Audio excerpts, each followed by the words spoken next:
My life was the business. I have no personal life, just business. I worked so hard, and I don't want to do it anymore. Katalin Kotlai owns and operates country-style Hungarian restaurant in Toronto. It's a fixture in the city.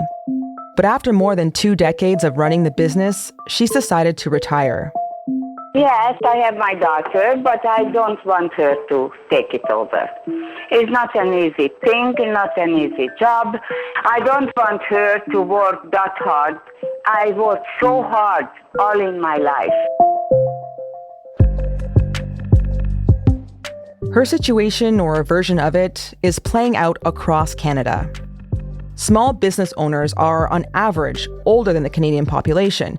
And in the next decade, a large portion of these entrepreneurs could be retiring. Chris Hannay is the Globe's independent business reporter, and he's on the show to tell us about this coming wave of small business owner retirements and what this could mean for Canada's economy. I'm Cheryl Sutherland, and this is The Decibel from the Globe and Mail.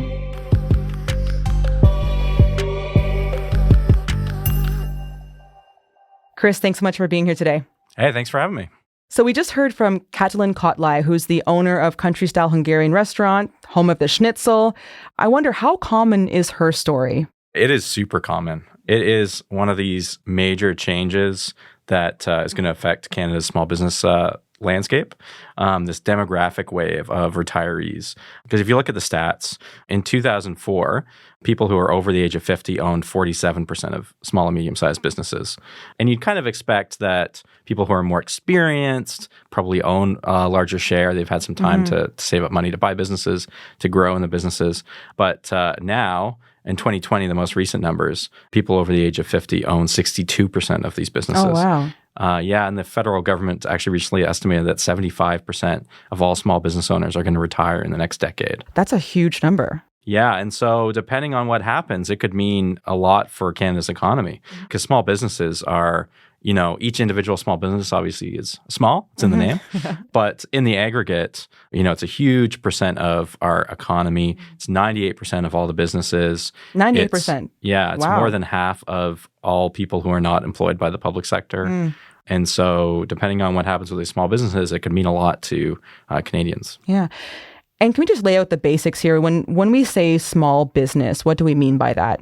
Well, different people have different definitions. Even if you go to different government departments, some of them have different definitions.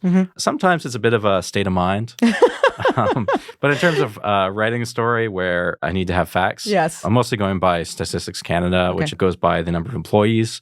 So generally speaking, it's under 100 employees would be a small business, and between 100 and 500 would be a medium-sized business. Okay, so when a small business owner does retire, what are some of the things that could happen to the business? Yeah, so there's different things. One was that the business could just close. It could just cease to exist.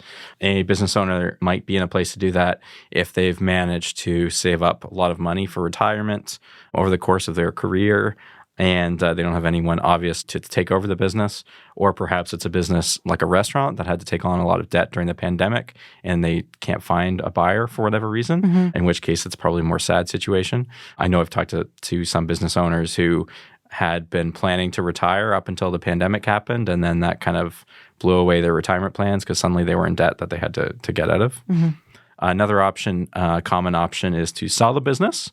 And here there's different things. So there might be a case where there's an employee who's worked there for a long time who might be ready to transition into ownership, and they might be able to work out some kind of deal with the bank to where that employee could buy it, or they could sell it to another small business owner. Maybe there's a small business that has a handful of locations and they want to add another one, and so they buy out someone else who's retiring.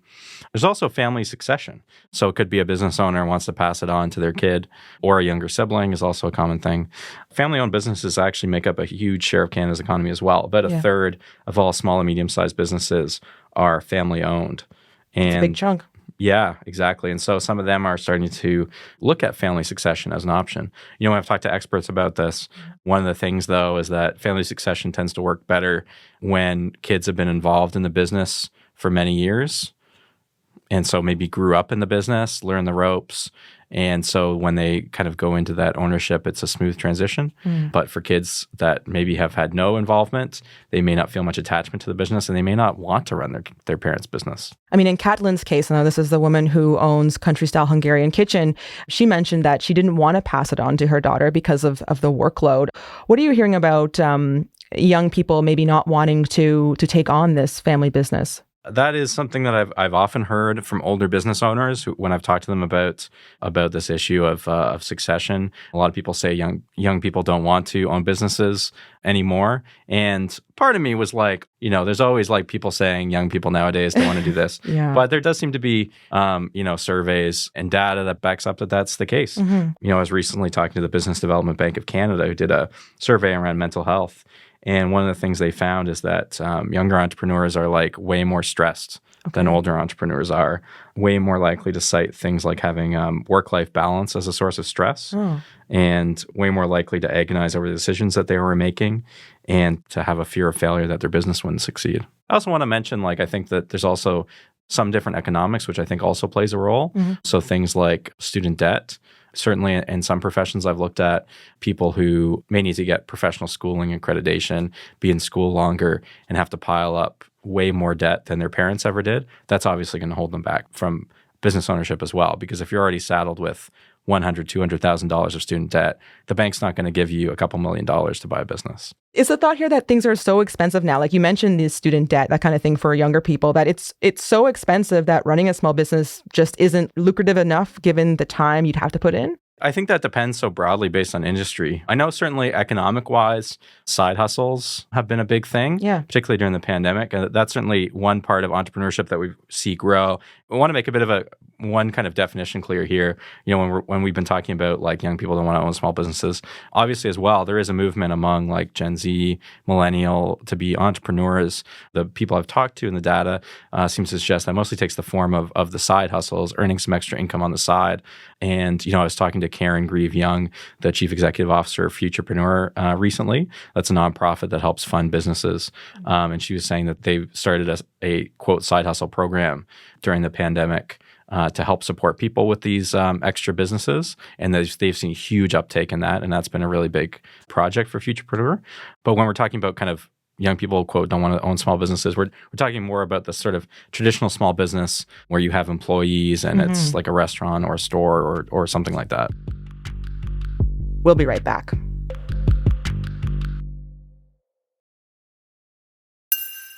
So when we talk about some of the challenges small businesses might be facing, it makes me think of the big businesses that are gobbling them up. Chris, you've done a lot of reporting on consolidation. And so based on what you've seen already, who can we expect to see buying some of these businesses if younger people in this case aren't?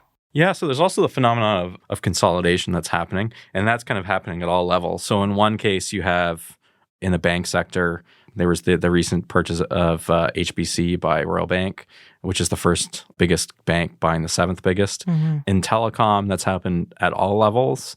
Rogers buying Shaw, some of the big players, but then also during the pandemic, a lot of the smaller players have been bought up. Just the other week, TechSavvy, the biggest kind of independent internet service provider, has announced that it's going to go up for sale. So in all sorts of sectors, there's big businesses consolidating.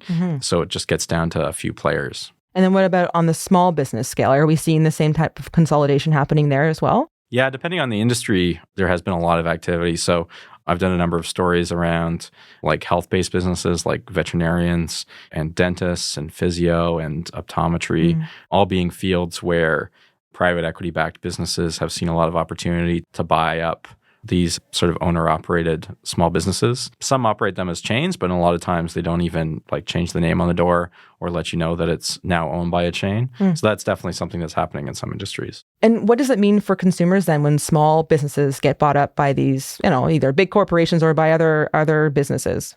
Well, I think if we look at the economic literature, it's pretty clear that when we see less competition, fewer players, there's a lot fewer options for customers and prices go up. Yeah, and I guess, even like walking down the street, you're also going to see kind of less of a unique landscape as well. Yeah, there's that part of it for sure. And one of the reasons why I think that we as a society want to make sure that we have a robust number of small businesses is that they add a lot to the community. There's those small business owners, employ people locally. They're very involved locally. They might be involved in municipal things. They may be donating to kids' soccer teams. And I think that is a nice feature of our economy and one that we should want to support. Consolidation can happen also on a smaller scale too. And we heard from Katlin Kotlai, which I've been talking about a lot now, but she's the one who owns Country Style Hungarian Restaurant. And she did find a buyer for her restaurant, and the buyers already own 2 restaurants. And she's happy that experienced people are taking over the business, but it does mean that the Hungarian place closes. Very sad. Very sad. But I didn't find any Hungarian person to buy it. They could make good business here, but nobody show up. Now I can't wait anymore. I have to retire. So there's a bit of sadness in her voice there. What do you make of her situation, Chris? It's too bad that she couldn't find somebody to take on the tradition of that business, because her restaurant had been such a place for its community. I think it's great, though, in the sense that she was able to find a buyer, find a local buyer. Who might have, might be running a different kind of restaurant, but hopefully, maybe it will also last decades and be part of a changing neighborhood. And so, I think when we're talking about consolidation, the major concerns come when we're talking about like really large businesses, businesses with dozens or hundreds of locations, particularly when we're talking about private equity funds that may be based in other countries, and they may not to paint with too broad a brush, but I think a lot of times they may not have the same respect for the traditions that the business owners want to leave behind. There are solutions to consolidation, and there's something that's called employee ownership trusts. Can you tell me what that is? Yeah, so this is an option that started in other countries. So it already kind of exists in the U.S. and the U.K., and the federal government in the budget earlier this year kind of unveiled a version of employee ownership trusts. The kind of idea is for a small business owner, if they don't find someone like one particular person who wants to take over the business, then they can sell it to their employees. And so, I've talked to small business owners who are very excited by this possibility because they feel that may be an option that allows the business and its kind of traditions and legacy to be intact. There are some small business owners who have some concerns with exactly how the details of the current proposal, principally because there's not really a lot of advantages for the small business owners that want to sell, particularly when it comes to like capital gains. And the problem there is that when we looked at other jurisdictions, like in Britain, which has had this option before, they had employee ownership trusts for a number of years, and people weren't really making use of them until they had provided some incentives to the business owners, such as capital gains exemption, because at the end of the day, a lot of times employees will not have as much money as a private equity fund. And so a small business owner who wants to sell to their employees is not going to be making as much money as they could from other options. So that's why it's sort of, in a lot of cases, up to the government to help the business owner at least get some kind of advantage out of it. So it sounds like it's a little bit complicated here, but the idea is that a company kind of sets up a trust that it has hold shares for its employees. So essentially, the employees own the business. Is that kind of the idea here? Yes, exactly. So there was this poll from RBC from 2021, and I know we have to take polls with a grain of salt, but this poll found that 55% of Canadians aspire to own their own business, which is a 4-year high. So that motivation seems to be there, that people want to own a business, but there's also this tension with this fear of failure in Canada. Can you talk a bit about that, Chris? Yeah, it's kind of, again, this maybe gets to, one of the things with surveys when you're talking about like how people are thinking and feeling. And I think, yes, particularly during the pandemic, there were a lot of polls that showed a lot of people were interested in entrepreneurship and starting their own small businesses. But there's also other polling that kind of indicates that Canadians are like very, at the same time, hesitant about starting small businesses. And in fact, there was, research from the Organization for Economic Cooperation and Development, the OECD, that showed that Canadian entrepreneurs, while sort of having good marks in some areas, express the most fear of failure of like any other country. What's going on there? I don't know. It's one of those uniquely Canadian things. I think it's very hard to start a small business in Canada, particularly if you have dreams of scaling it and becoming a bigger business. There's no real one cause for why it's hard to run a small business in Canada, but people I talk to point to regulation, depending on the industry you're in. There can be a lot of red tape. The way that Canada is sort of spread out, its population is incredibly spread out, can make there be a lot of barriers to growth as well. And, there's the fact, as we talked about with consolidation, there's a lot of industries where you have this oligopoly where there's just a few big players, and it's really hard to be a small fish when you got those big sharks swimming around. Yeah. Okay, Chris. So after all that you've laid out, how are entrepreneurs feeling about the future of Canada's small business sector? I think that a lot are worried about what's going to happen with this big demographic wave that we're seeing. And so I think, the next decade is going to be a really interesting time, and will, really set the course for what Canada's future small business community looks like. Chris, thanks so much for being here today. Thanks so much for having me. That's it for today. I'm Cheryl Sutherland. Nagin Nia is our summer producer. Jay Coburn produced this episode. Our producers are Madeline White and Rachel Levy-McLaughlin. David Crosby edits the show. Adrian Chung is our senior producer, and Angela Pacenza is our executive editor. Thanks so much for listening.